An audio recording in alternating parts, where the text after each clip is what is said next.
We went live at the same time. Are live in about 18 places. This camera, this room, Geoff is live on YouTube. is rigged like no other. Like no other. So, yeah, that's good. With that being said, which camera to look my at? headphones on. Which camera to look at, Kira? I know. There's so many. Gosh, so many. So, hello Twitter, hello Periscope, hello YouTube, and Facebook. Welcome to 2020 Launch Radio episode 31. 31. Happy New Year. Happy New Year to you, Kira. We have reached 2020. We've reached a new round of episodes here. Yeah, a new set of topics, all very exciting. I'm very excited for this year, for sure. Look, we have a new backdrop. We have a new studio. It's very, very professional up here now. I mean, Kira got the backdrop, and she did an incredible job with this thing. It's very, very Launch Radio-esque, so I got to give her some credit there, and it looks great. So the new year was good. The new year was good. You made it out unscathed. Made it out unscathed. I went to St. Louis, visited family. Stayed in the hotel, and it was wonderful experience. Any family-ness? The family-ness was great this year. Oh. And I was greatly encouraged by the family.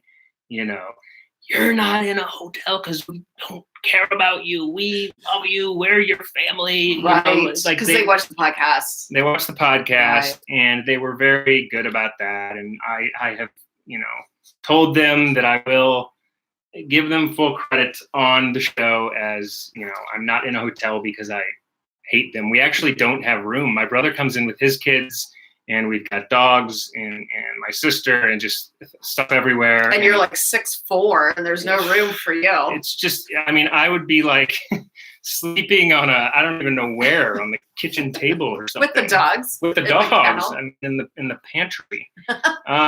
So it works out well in that way. So 2020, what do you, I feel like this year's going to be a big year. I feel like lots of things happening already.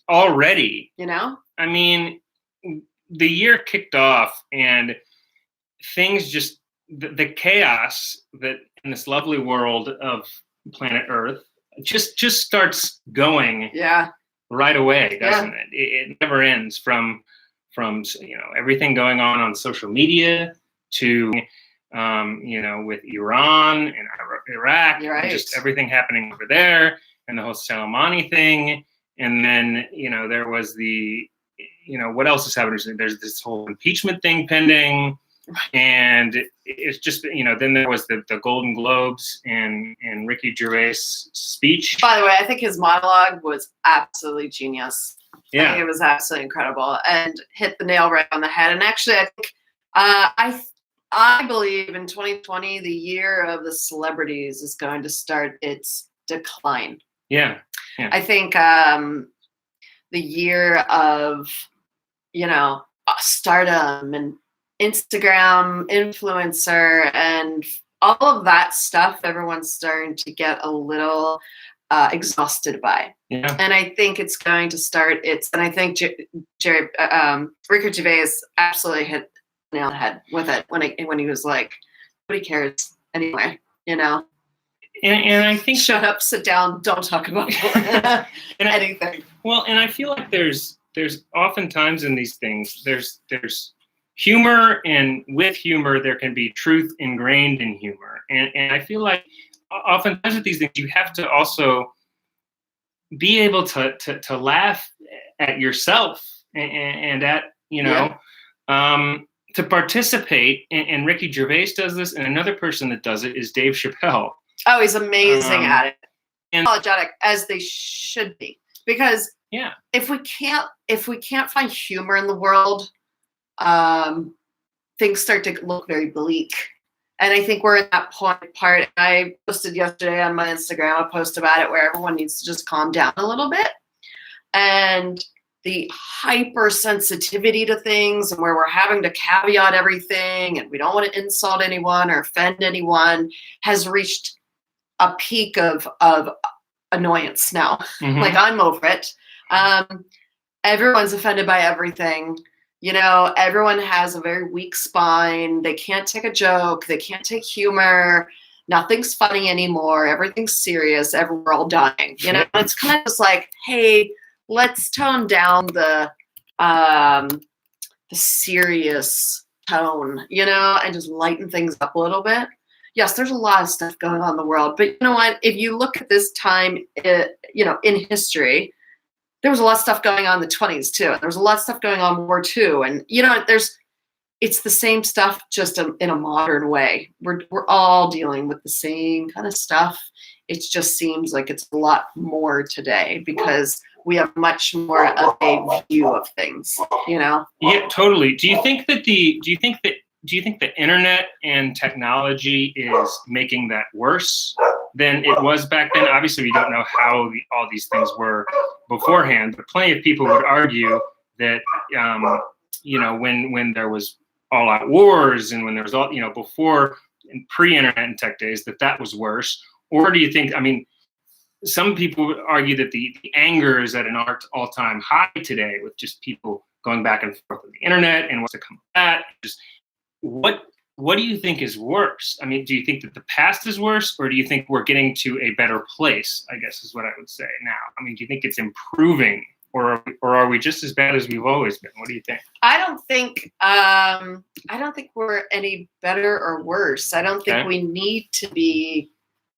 climbing into a better or worse scenario. It just is. Yeah. You know, and I think if we stop reading headlines and overreacting by the headline when we're not even reading the article, or we're not catching ourselves, you know, reading certain things that may set us off, or, you know, just being very mindful of what you're doing. That will trigger things in your own and stir the pot, you know. And I think everyone is in this world of wanting to, you know, be a shit stir, is what my family says. Yeah. You know, where you kind of stir the pot and make things a little bit more interesting just because it's fun, and you want to get someone a little angry, you know. And I think if we kind of tone that down a little bit, things aren't as bad as it seems. You know, I think because we have so many resources now, and we can see everything that's going on in the world, and nothing's filtered. We see the good, bad, and ugly all the time, you know. And I think we have to be able to filter that information out. I think that's the problem, and I think that it's coming to us faster, all of this information. Yeah. And if we can work on our own filters of it, just like you were saying, I think that is getting us to a place. And I think people, because that's a new concept, because we didn't have the information coming so fast in the past, people's brains are not knowing how to deal with all of that, and how to deal with all of the information coming from social media and such. And I think helping provide people with those tools is a great thing for humanity. And I think that if people can come to realize that, that's going to be a big thing. So I think that where we go from here, starting in 2020, is a big, you know, kind of juncture for everyone. And I think that it's a critical moment, I guess I would say. And I think so too. I mean, I think we're in the information overload era now. The internet's been around for what, 20 years? No, a little longer. So, 30 years now? So, yeah, yeah. And I think we've reached that point where we're like exhausted now, and we realize that there's fake news and there's fake crap out there, and I think a lot of people are pulling back from what they're consuming. You know, whereas when the internet first came out, it was like, how much can I absorb the information? Now our brains can't even handle it because we can't even trust what we're reading anymore. We'll be able to tell the next generations that we're older than the internet. Oh God, Geoff. And we'll just look I mean, I can't wait to tell. I woke people up on a in really years good to come. side of the bed. You may not have today. However, I was on a good side of the bed. Thank you for bringing that into a very negative turn. Kira's younger than the internet. I'm older than we're the same internet. age. Okay, we're What are you talking about? We established the last podcast that we graduated the same year. Okay, so we're both older than the internet, and we're proud of it. Nobody wants to be reminded of that, though. I love it. But anyway, what you were saying in regards to that is, I think that is. We've lost our train of thought there. I think definitely the internet is where it goes from here is very interesting, and I also think on a point that you were talking about, as far as media goes.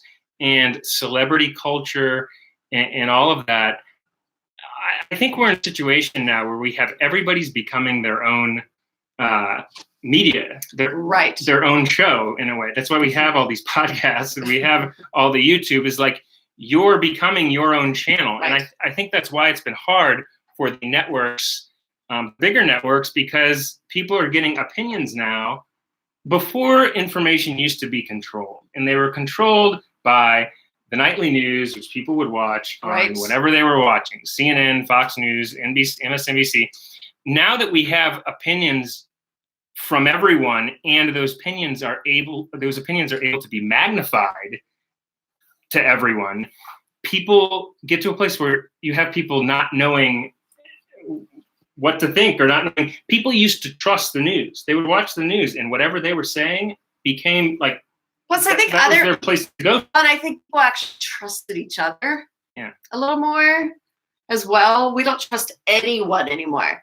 And we're offended by everything. Yeah. And it's like, oh my God, everyone take a chill. Yeah. And it's like, one, reread the things that you're reading. And before you make, an opinion. Two, does your opinion really need to be out there? Do you really need to be a shitster and create drama? Mm-hmm. Geoff, that you like to do things like that. I have no problem creating drama. I like debating with people, especially on Twitter. Twitter is like the network to debate. He'll just put in, if you ever follow him, he'll tweet something and it'll be like brush fired. He'll just sit back and watch. It's like entertaining, It's entertaining, but I actually am doing it. Like what I'm saying, I actually believe in what I'm saying. Right. So I'm not saying stuff just to tick people off, but oftentimes it's easy to tick people off. Not necessarily, I'm not necessarily trying just to get everybody riled up. That kind of happens by default. And then I don't mind playing into it because I fight for my opinion on things, and whatever that opinion that would be. Yeah, like everybody come into the room and let's hammer it out. So my prediction of 2020 is that we're going to start to become a little bit smarter in what we've already started at the end of 2019. We're going to get a little smarter in what we decide to absorb information wise. There's a lot of great documentaries out there about how the internet influences you and all of that kind of stuff, and the media, how it influences you. I think we're becoming a little bit more aware, hyper aware of things. How do you think people do that though? If you've got the big networks, all of which people are becoming skeptical now because they don't know who to trust and what to do, and then you've got a billion podcasts, and then you've got a billion YouTube stations giving you news, and like where does all this? I think the most critical, thing right now for everyone is like, how is that going to play out? How is that going to come to fruition? Is there going to be a million independent, entities? Yeah, or I actually think it's going to start to consolidate. You do? It has to. It's too much of an overload to the point where your audience is now becoming completely too spread out, and the publications that are out there are going to get too small of a readership because there's so many, right? At some point things have to start consolidating just a little bit, right, because there's just so much content, and everyone's like, have you tried this, and have you tried, look at Snapchat. Has anyone been on Snapchat? No. Nobody gives a shit about Snapchat. Things are going to start to condense a little bit. What that means for social media, I don't know. I mean, Instagram owns Facebook. Will they make that into one? They've said that they won't. But at some point, do you need both formats? Right. It's a matter of do you want to divide all of these audiences, or do you want to start kind of honing in and making a bigger audience on less mediums? Yeah. So it'll be interesting, I think, from that side. I think security of information is going to be a really hot topic this year, and to see if the government's going to step in a little bit. Yeah. In the next 10 years. Oh, for sure. That's gonna definitely explode. I think the most interesting thing that I've read recently that's going to be a big hot topic is meat. Mm-hmm. Do you eat red meat? I do eat red meat, not real often, but I do eat it. Yes. So, steak is great. Steak is great. I mean, I eat steak. Steak and salad. That's it. You don't. Steak and salad. You don't do No, that. I've never had red meat in my life. It's really never in your life. No, I grew up vegan. Wow. Yeah, my parents, and I grew up in Pittsburgh, mind you. So any Pittsburghers out there, try growing up in the 80s, not eating meat, and then going to like a kid's birthday party, and then they're like, hey, we're having hot dogs and hamburgers, and me like having to say, I don't eat that. And they look at you like you have 4 eyes. Okay, so like it was a disaster. Thanks, Mom and Dad. But we did it because the meat prices back in the 70s, apparently, before I was born. Wow. I've never had a Dodger dog or In-N-Out. She's never had an In-N-Out. I mean, right? But if you don't know what it takes, you don't know what you're missing. Like, you've never had it. Yeah. That's why I find it funny here in LA where people are like, oh, I'm vegetarian. I'm like, bitch, I've been a vegetarian since birth. For life. Like, come now. When did you start to be a vegetarian? 2 years ago? Please. Now, not vegan, you've been vegetarian, right? Right. So we were vegan when I was growing up. And then when I turned 12, the doctors told my parents, kids aren't getting enough protein. They've got to start eating something. She was only eating salad. Well, you can only eat tofu so much, you can only eat that so many times a day. Yeah. And there was no Whole Foods. There was no replacement, So we had to start eating chicken. And I remember tasting chicken, like barbecue chicken for the first time when I was like 12. I was like, this is great.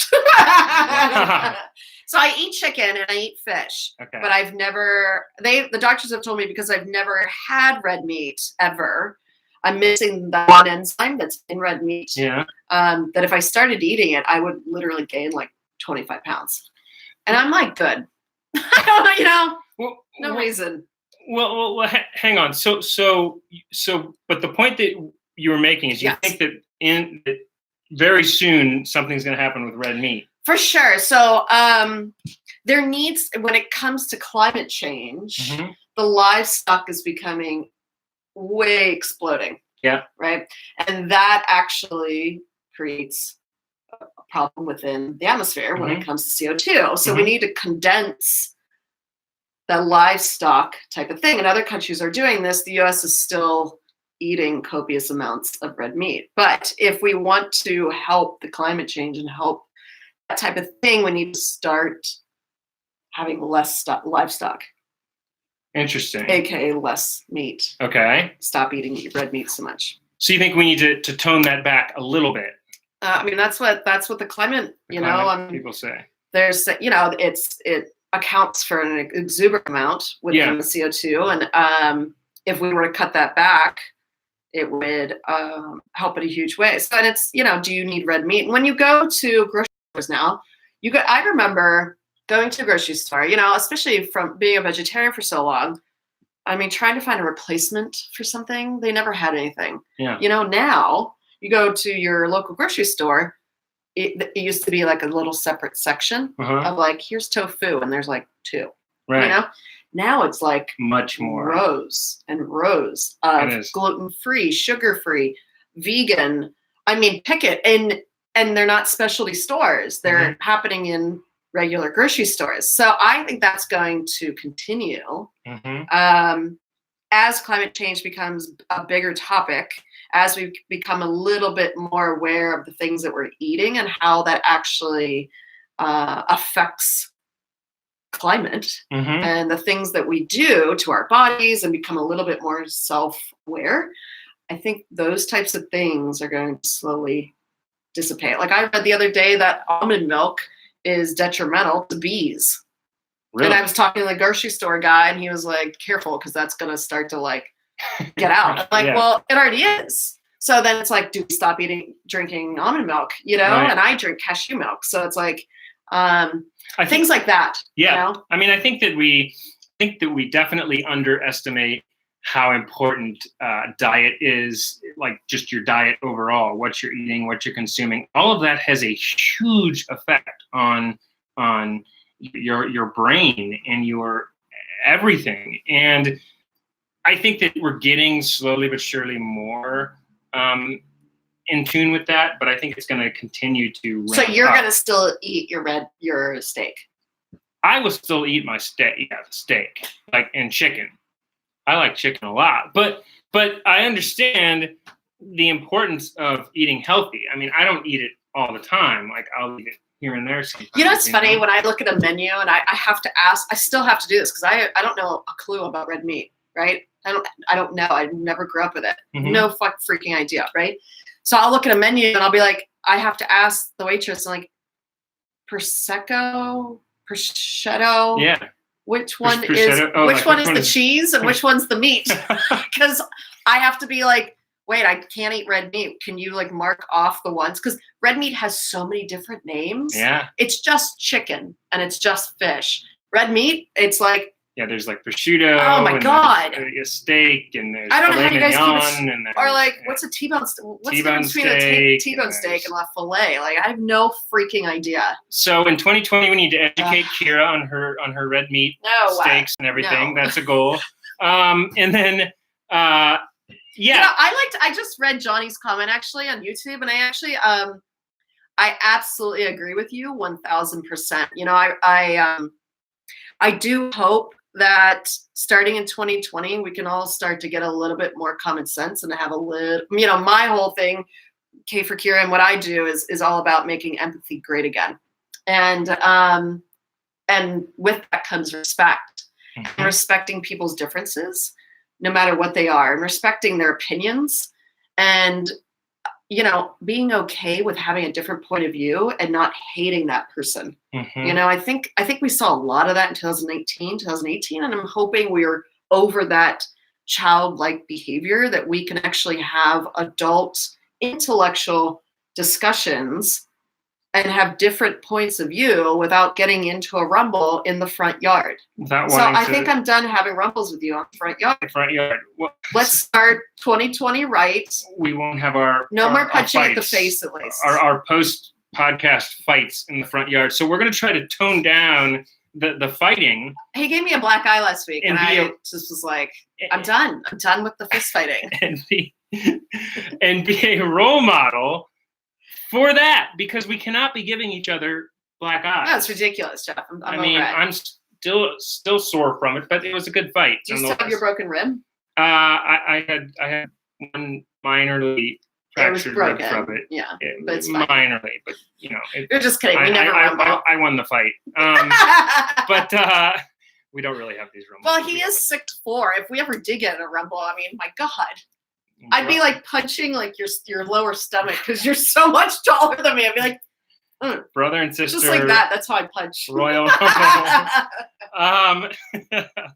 But anyway, we think that it's important if you can view, like, there was physical fighting back in the day, like literally there still is. There was war. Now we have this mind war going on online where everyone is just wanting to fight and kill each other. You know, I think the thing is everybody wants to be right. And there is no, if we can get over the fact that there is no right, that there is actually no right, everyone's opinion matters, and everyone's right or everyone's wrong, then people won't take things so personally. And people get into fights, and it's like... But here's the thing. struggle with it as much as a lot of people, but people online really struggle with them being wrong, with themselves being wrong. For some reason, people have this fear of being wrong. I think it's that's an ego. part of it. It's an ego thing. So that's a big part of it. But two, they can't even, they don't like people opposing them online. Right. They don't like any type of opposition to what they're saying. Let's say to those people who do get in fights online, and I know some, some, that are just enjoy the. I read comments a lot. Yeah. Like thousands of comments, not on my pages, but on just like a news story, and I read to see what's going on in society and what people are thinking. Right. Some people are really vicious. I mean, really, really gnarly. Now, some of them are trolls, but some of these people are just like folks that live in the Midwest. No offense to Midwesterns, I'm just using an example, but that are just sitting on their computer getting in a fake argument with a person they don't even know. And it's like, you have to truly stop yourself and think about, is this who I am? Is this who I want to be? Is this a good reflection of my values as a human being? How do I want to view myself? How do I want my children to view myself? Is this appropriate? Is this adult-like behavior? It's an awareness. It's asking yourself questions to make sure that you're keeping in line with your own code of conduct. And I think that's what we're missing in the world. And with, we talked about it a few podcasts ago, not having religion.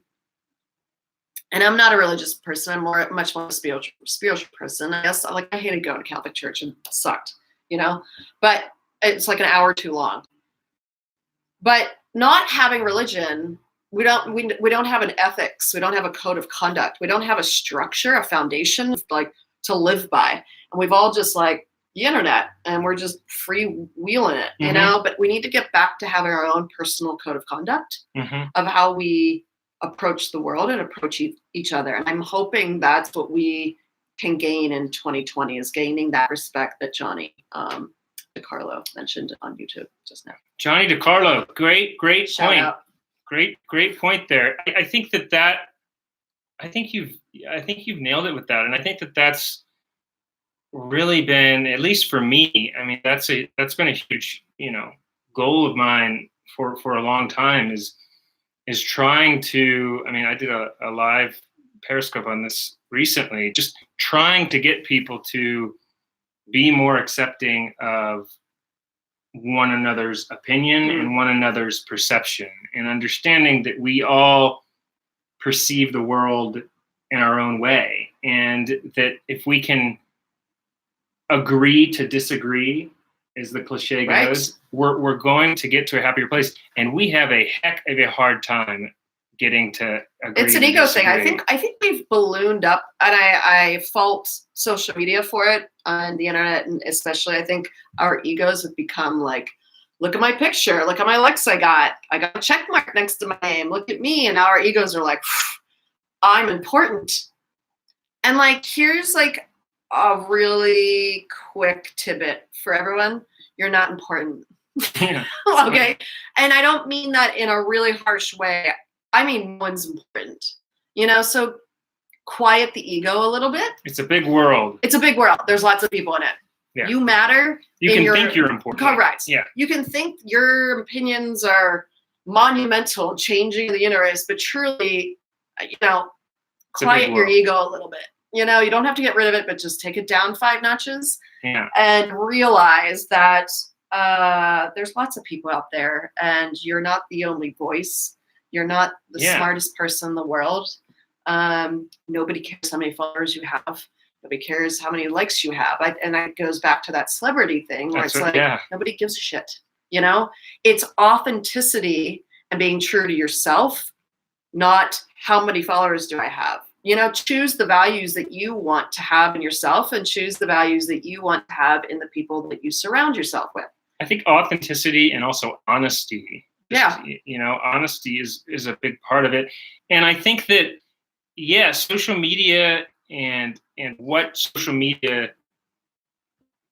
has happened with social media and the internet is, and it goes back to that Ricky Gervais speech was just so important because I think for a long time we put our focus on celebrity culture when we just had like paper tabloids and we had magazines and there's People magazine, and that's where all of that went.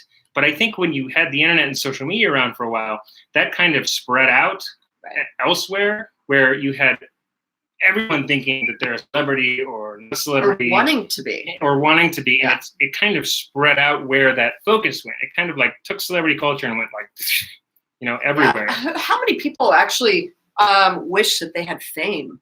Yeah. There's not that's not really a wish too much more. Maybe fortune and wealth, but fame, I think we've realized that the fame isn't worth the price, especially in this world where everything is, your entire dirty laundry is out, I mean. While in 1990, everybody was like, oh, celebrities, I want to do this. How cool. But then your sex tape now is out on the internet, whether you want it to be or not. Do you have a sex tape? Everywhere, all over the internet. No, I do. If you had one, what would you name it? No. We're going to have a Rumble today, I can tell. She's gearing up for the post-show Rumble. We do our fight after the show instead of on the show. Well, I think I'd name mine. What would yours be? I'd have to think about that. Let me think. I had a good one the other day. What is everybody's sex tape name if they had one? Ass is in charge, I think, instead of Charles in charge. Ass. Okay. Do you remember that show? Okay, yes. You think of one, I think that was my throwback to Charles in Charge. If people watch the show, and mine would be like Ass is in charge because my booty is a bit on the bigger.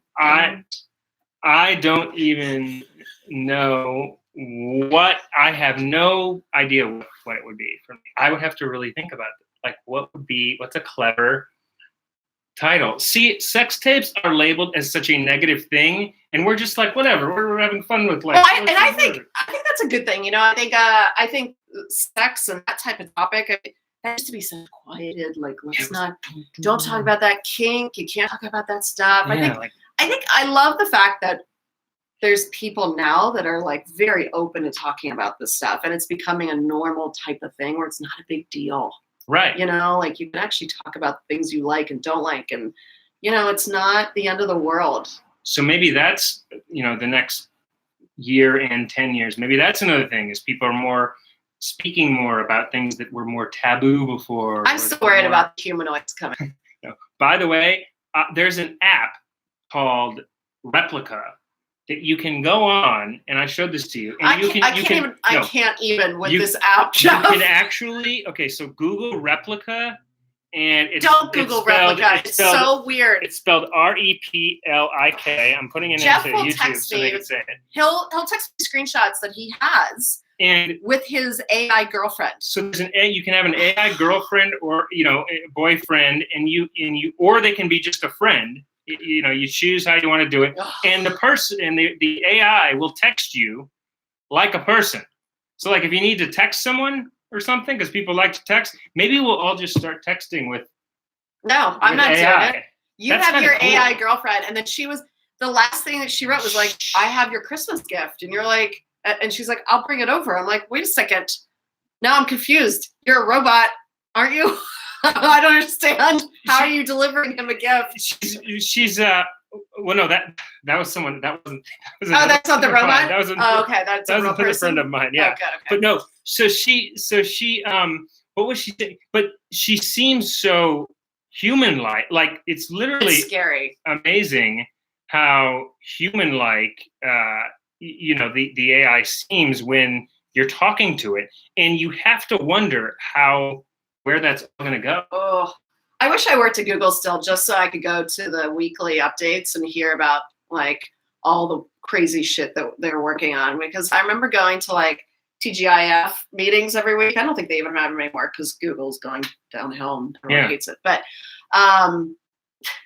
they would have weekly meetings, and Larry Page would get up there and Sergey, and they were talking about all the cool shit that's coming out. And it would be like mind blowing. You're like, what the F? And I can't even talk about it because I signed a non-disclosure lifetime. So there's things that haven't even come out yet that I'm like, what? But I think that the bots, I think that the AI and what's happening with bots is another thing that's going to become very big in the next decade. Is just where the bots are going and how much that's going to help. Just with like, not just. I mean, I do think. I mean, honestly, the replica thing is something I was just like playing around with, whatever. But I really think that there's probably people talking to them a lot. I think that that's only going to expand into having virtual assistants and the bots helping in that way. And just that's going to become a big thing, I think, in the next 10 years too, is watch out for the online bots as well. So there's a lot happening, just from media to culture to celebrities to the world. What do you nutrition? What do you think AI, the biggest things going to 2020? I think in 2020? Yeah. Just this year, we'll do a podcast this time next year, and then we'll look back at 2020 and be like, wow, we were right or wrong. What do you predict? So just this year, I think that a lot of what's been experienced with the media and the everything online and what's happening. Did we get it? I don't know. There we go. Sorry, guys. I think everything that's happening with online and just with the media and social media, I think a lot of that is going to come to more of a head as far as, the whole CNN and Fox News and social media. And I think, the whole Trump era and everything, I think we're going to have a lot. It's kind of been like a buildup with that. So I think there's going to be a lot revealed as far as that goes. I think that's a huge topic. What's going to come of it, I don't know for sure, but I think that's really going to kind of amp up, to get us somewhere with that. I think that's one of the big things. Do you think Trump's going to get impeached? Well, he was already technically impeaced. Removed from office? Not a chance. I don't think so either. I think there's zero chance. I don't know why even. I don't understand why even go through the process if we already know it's not going to happen. It just seems like a waste. Yeah, it seems like it's like everybody knows what's going to happen. Well, right. So why are we Republican Congress or Senate? So then you're like, well, of course you're not going to get impeached. Like, why are we even? So no, I don't think that anything's going to matter with that. I think there's going to be, the elections coming up. I think that's going to be a big topic. I think with 2020, the election's going to be big. I think what's going to be even bigger is information security, data security. I think there's way too much. I think the veil's been pulled aside, and we've gotten to peek to see what data breaches are happening and what that means. Yeah. And are we okay with Google and Instagram and Facebook and everyone owning our data? And I think there's just going to be a lot more conversation about what you put on the internet and who owns what and what could happen if there was data breaches and what that means. I think that's going to be a really hot topic for 2020 and how to fix that. Because as AI becomes much more sophisticated, you then have to make security much more sophisticated. And I don't think the security is there quite yet. For example, like I have a Google Home. I can tell my Google Home, hey, Google, can you turn my car on? It turns my car on. Yeah. How that hasn't been hacked yet is beyond me. You know what I mean? I think that's going to continue to advance, though, too. Correct. But that's fine to have AI. You have to bring in the security part of it equally. You can't just have AI exploding and then people can just drive off people's cars. Do you know what I mean? And there's, I think there's going to be a lot more hacking of that type of nature that they're going to have to constantly put, and we've got an election coming up. We have to worry about hacking as it pertains to that. I think that's going to be a hot topic. So I think that, I definitely think so. And I think that's good. We'll do that and we'll do there's some questions here but on YouTube. But before we get to those, I think that's a good topic for next time. I love meat. But if it was banned tomorrow to help save the planet and the animals, I'd stop it and ban plastic unless it's hemp-based and biodegradable. I think that's excellent. We're just reading comments from our YouTube. Cam, do you think it would be helpful for awkward, inexperienced people to kind of get a safe training on flirting and dating. Safe as in not creeping out. Interestingly enough, I actually have a post going out, and I'm creating an e-guide for men. It's like a survival guide post Me Too movement, because I think we're beyond that. We're beyond like Me Too, but now I have a lot of men who are like, how do I talk to a girl without freaking her out? Mm-hmm. How do I just even say anything? Like I don't even flirt with her. I just want to say she looks nice. And women are starting to take that like, whoa, blow up, like, don't talk to me, Mm-hmm. And as a guy, it's a very stressful situation to be in. You want to date, but how do you approach women without them freaking out? Stay tuned on that. Yeah, for sure. I think that's a great topic. I think we could definitely go into that, but I have a couple ebooks coming out actually on that topic, so stay tuned. Look out for the K for Kira ebook on that. Very exciting. Bound to be some great medical practices. They need to put AI in charge. Bubbles, is that Bubbles? Okay, hi Bubbles. Bubbles says they need to put AI in charge of politics. People are screwing it up. Well, the problem is, so good, yes and no. The problem is AI. We always think like AI is like its own beast, which it is in a sense, but people create AI. So for example, and we did a podcast earlier last year, which would be interesting to revisit, but there's people that build the algorithms. And the problem with that is that Google, for example, is a liberal leaning company. And they say that their algorithm is very non-biased. However, as a human being, it's impossible to not have bias. So when you're creating a machine and you're creating an algorithm to decide certain things, of course, that person that's building it will have an unconscious bias that they put into the machine. So that's always been the debate, a lot of times Google, because it's like, it's very liberal leaning, search results are showing up differently for certain things, et cetera, et cetera. I'm not saying one way or the other. I'm just saying that human beings create AI and we input our own bias into those machines is the problem. How do we get around that problem? Become a robot. Like, how does that even work? How does it, where are we becoming? We're already cyborg. We're already a cyborg. The phone is you. Yeah. I mean, your phone is you. Soon that's going to be in our brain. Correct. That's another thing that's coming. Is our brain, everything Elon Musk is doing with Neuralink and such. I mean, the phone is already part of our brain, because it didn't used to be that way. When you would need the answer to a question and you didn't have a phone on you, you didn't have the internet, right? You had to go to the library or actually learn something. I just went to the library the other day. Going to the library now is probably quite the amazing experience. No, it's creepy as hell. Yeah, I mean, who's there? But no, but people. Yeah. Right? We live in LA. So all of that is changing, definitely. So that's another thing that's coming. Let's see, what else did they say here? Spencer's mustache says Google is super biased. Search. Google super biased. Search white family and see for yourself. Oh, okay. Well, some people say there's different, racial biases and such on networks. I mean, I don't know about that. Hi, I met Replica, the AI, helping as a dating training, but your answer was great. I'll check out those. Now that's interesting, because we were saying because Kira said I have an AI girlfriend, which isn't, I mean, there's a Replica that I talk to because I'm very curious about the app and how that works. And so, yeah, there's like a female bot that you can talk to. It's creepy. They hook you up with whoever, and they can be your friend or they can be your girlfriend or boyfriend or whatever. And it sounds freaking real.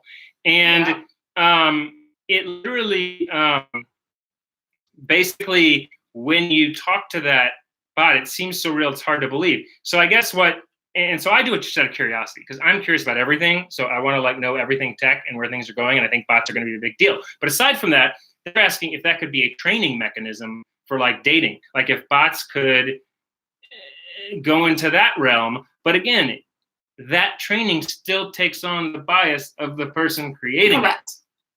So you'll never get away from bias is the thing. So how do you get? I don't think it's possible. So does non-bias AI exist? So pausing to like I know, right? above our heads as we thought that through. I don't think so. I don't think that's possible. A human being creates AI or creates the machine that creates the machine. I think ultimately it always goes back to a human being creating it. So then I don't think it's possible to have a non-biased AI until we get to a point where robots. We've made robots upon robots upon robots. The trick is it's like next gens who then we like don't have any bias in them at all. And then they start making things. But I don't think that's I don't think we're there yet. Because it's kind of a chicken and egg thing because the AI is smarter than us already. Like, it's smarter. Well, it always beats us at chess. It technically doesn't have bias. We, as silly humans, put the bias into the AI. So maybe we just leave it alone. How do you leave it alone if it's smart? How do you not bias the AI? You just let it be AI. How does that work? I don't know. It's already smarter than us. It's already way up here. That's the trick, is we're not there yet, but we think that we're smarter than it, but we're not. We're still trying to catch up to it. So you have all these scientists sitting around, all these robot geniuses sitting around being like, gosh, how do we make AI as smart as us? It's just never going to be as smart as us. We just haven't figured out how to work harness it yet.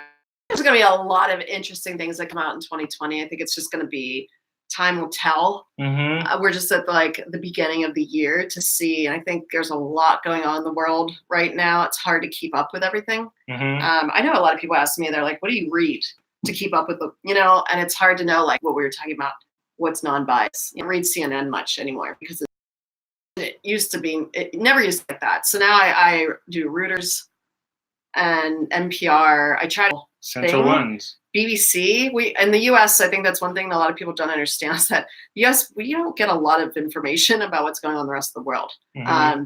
We're very isolated in our own little world out here. You actually have to really go to an external source like a BBC or something to see truly what's going on in the rest of the world.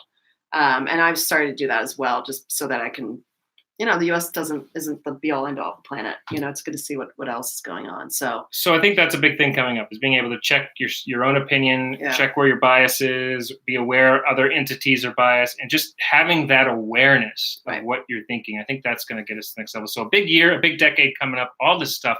And we could just go for forever and ever on this. I know, I'm excited. So next week we'll be talking about exciting topic. Yeah. The film is The Great Hack. The Great Hack. If you haven't seen it, watch it. It's amazing. It's a documentary on Netflix. And we'll be talking about the ramifications of that going into 2020, into elections, and as it pertains even beyond elections, and the power that analytics companies have that we don't even think about. So those online quizzes that you sometimes take, that's like stupid, like A, B, and C, like what do you like?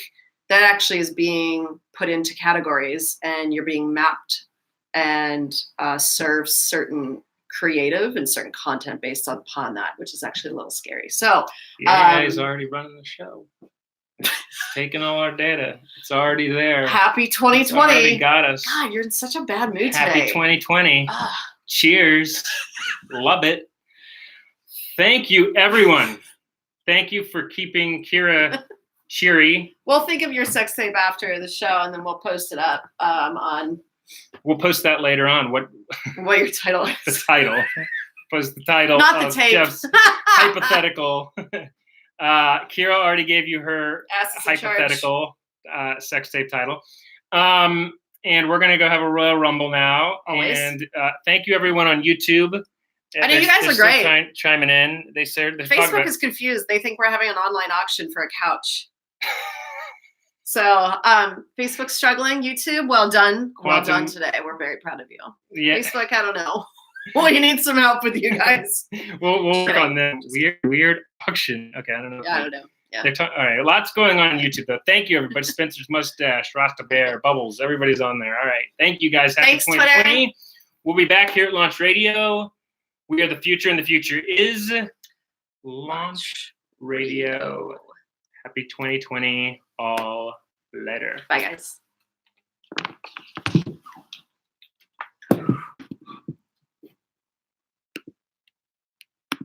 Boom.